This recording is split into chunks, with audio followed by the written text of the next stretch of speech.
Hello students, now in this video I will show you about the interface of Adobe InDesign CC. So when you create your first new document in Adobe InDesign CC, on the left side you can see these are tools. On the right side you can see these are different panels like properties, you can see CC libraries. These panels you can show or hide from the Windows section, like if you want, for example, text wrap, so you can click here and text wrap will appear. Now you can set it anywhere where you want, like if you want here you can set it here. And if you click on window, like if you want stroke panel, so you can also activate like this. So from window, like here, you can show or hide these panels, which we can see on the right side. On left side we can see these are tools. On top, that is menu bar, as you can see in other software as well.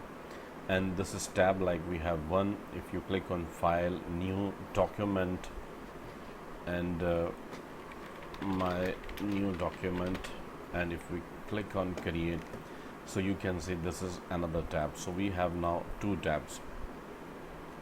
So if you click on window, and here you can see control.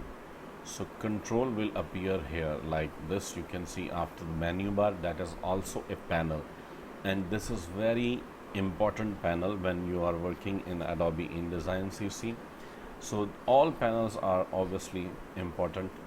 So this panel, like the panel which I told you, control, you can show or hide from the window. So from here we can also publish online, and this is called Workspace. Like right now Essentials is activated.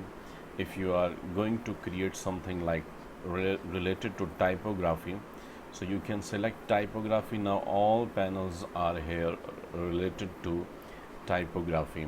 And if you are going to design a book, so you can select book, and here you can see we have this one. Okay, so from here, like essentials, we can activate. So thank you very much for watching this video, and please share the video with your friends so they can also learn new things. Thank you very much once again.